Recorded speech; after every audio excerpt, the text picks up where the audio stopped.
السلام عليكم ورحمة الله وبركاته. معكم اليوم قصة مؤثرة جدا. الرجولة لها عنوان. للرجولة أهلها يا سادة.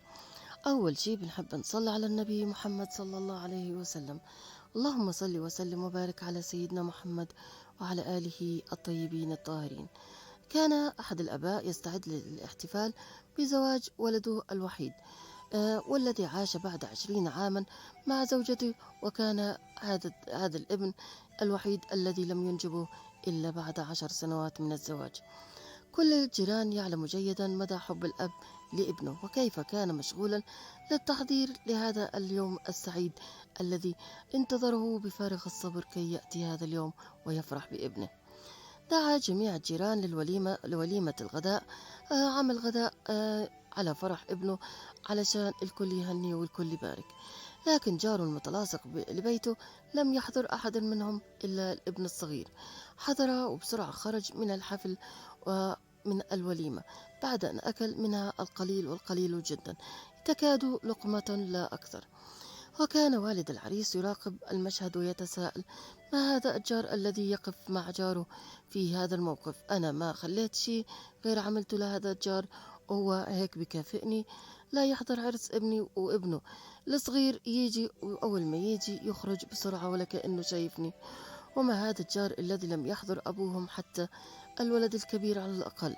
ولماذا أكل الولد الصغير بهذه السرعة وغادر وترك الفرح دون أن حتى لم يبارك لي ولم يقول ألف مبروك على عرس ابنك؟ أصاب والد العريس الانزعاج من جاره، ومرت على ذهنه خواطر كثيرة. كان يفكر: ماذا فعل؟ والله لم أفعل شيئا كي يعاقبني بهذه المعاقبة، ولم يبارك لي بعرس ابني الذي هو أدرى من كل الناس أني أنتظره من بضع سنوات. بعد اكتمال الوليمة شرع المدعوون في إحضار السيارات لجلب العروس من بيتها، وبدأت الزغاريد وتعالت الصفقات وتعالت أزمامير العربيات. وفي تلك الأثناء جاء الابن الأصغر مرة ثانية لجاره بسيارته لمساهمتهم في الفرح والزفاف، زفاف العرسين.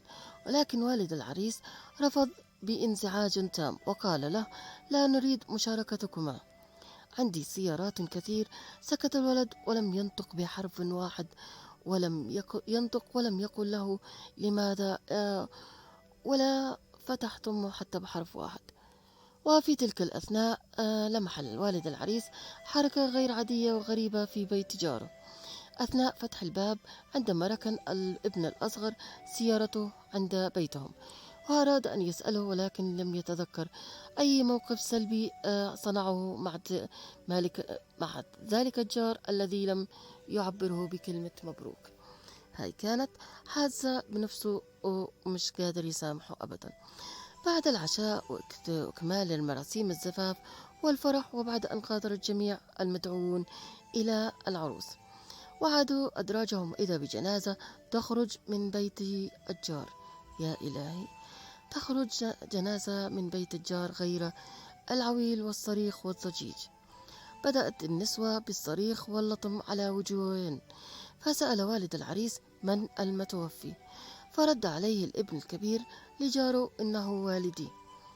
إنه والدي جارك العزيز الذي توفي ظهر اليوم، وعند شعوره بالوفاة قبل أن يتشهد ولا ينطق بأي حرف قبل أن يفارق الحياة، أوصانا بالحفاظ على الهدوء وعدم إظهار الحزن إذا وفاته المنية، وأخذ ربه أجله لتكتمل فرحتكم بولدكم، لأنه يعرف مدى حبك لولدك الوحيد. وأوصاني والدي أن أخرج بالجنازة بعد انتهاء الفرح تبعكم حتى لا تتعكر أفراحكم، وأنت رجل انتظرت فرحة ابنك عدة سنين كثيرة.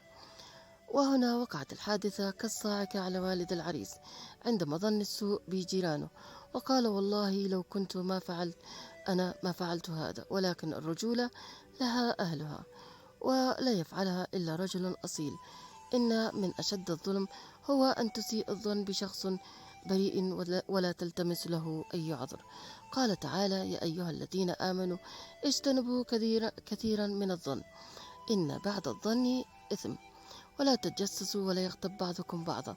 وقال تعالى: ومن يسكت على خطيئة أو إثم ثم يرمي به فقد احتمل بهتانا وإثما مبينا. صدق الله العظيم. هذا كانت حكايتنا لليوم. الجار ما كلفش نفسه ويروح على جاره ويعاتبه ويقول له: ليه ما اجيت على عرس ابني اللي هو ابنك، احنا ربنا سوا.